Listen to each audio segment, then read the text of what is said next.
News.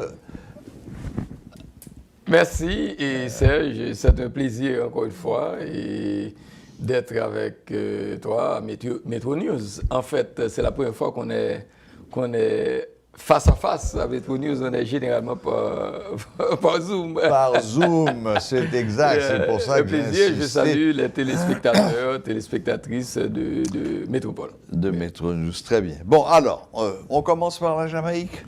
Bon, c'est clair, et je pense que la réunion CARICOM, et Jamaïque, etc., et pour moi, ça me fait un rappel, parce que des fois, les choses se répètent en Haïti.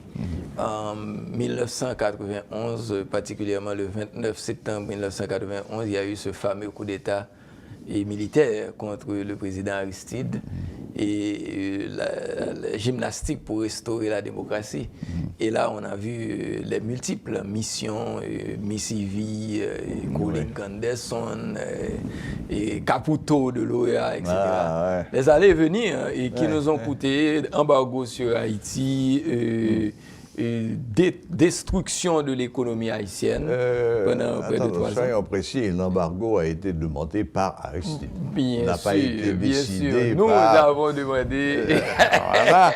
Il ne faut jamais oublier ce point. Oui. Et à rappeler, Governor's Island.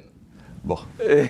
Governor's Island, où Cédras, général à l'époque, et Aristide d'un côté, Leblanc est là, et ils se refusent de se rencontrer. Ouais. Donc, on est dans les répétitions de cette même chose, où Haïti n'est pas une priorité pour nous en Haïti.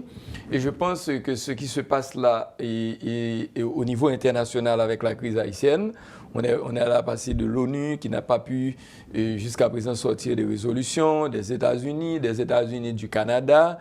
Du Canada, on est arrivé au CARICOM. En passant par l'OEA, il y a une commission au niveau de l'OEA qui est en train de siéger, si je me rappelle. Et aujourd'hui, on est à la Jamaïque, CARICOM, Jamaïque, et cette fameuse réunion où beaucoup ont déjà désisté. Et je ne pense pas que ça va apporter... Beaucoup parmi les invités internationaux ou parmi les invités haïtiens, apparemment, haïtiens. Je crois avoir vu une note de Moïse Jean-Charles Petit Dessalines qui ne va pas participer. Okay. Et la fameuse note là, de Mme Maniga, quand même, du Haut Conseil de transition, qui on peut considérer être partie prenante du gouvernement. Et certainement, le gouvernement ne s'est pas encore prononcé clairement.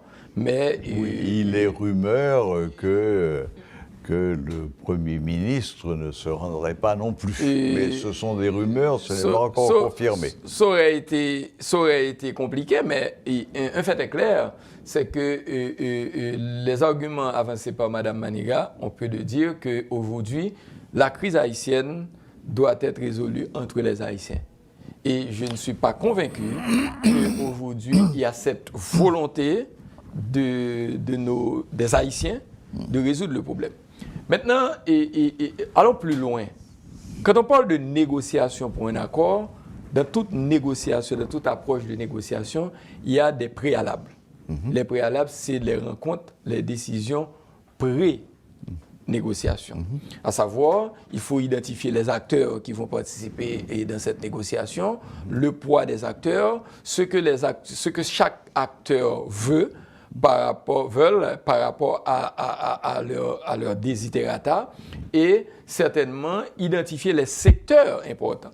Et par exemple, aujourd'hui, je pense que le secteur politique est important, le secteur économique et la société civile haïtienne, parce que la crise haïtienne est haïtienne. La crise haïtienne touche toutes les couches de la population. Absolument. Et tous les secteurs du pays. Tout à Donc, fait. il faut des pré-négociations pour savoir de quoi on va parler, de quoi on va discuter, etc. Et se mettre d'accord avec les acteurs dans les discussions préalables pour qu'on puisse savoir, OK, voilà sur quoi ils sont d'accord. Bon, et voilà les points d'accord et voilà les points de désaccord. Oui. Et je pense que aujourd'hui, nous ne sommes pas là. Et je pense que la rencontre va être une des rencontres où certains qui n'ont pas encore visité la Jamaïque vont visiter la Jamaïque, rester dans de superbes hôtels, se nourrir bien, mais la situation haïtienne, et je ne pense pas que ça va avancer d'un pas, quoi. Non, parce que là, si j'ose dire, la CARICOM avait mis le paquet. Enfin, dans la balance, il y a quand même 3 ex-premiers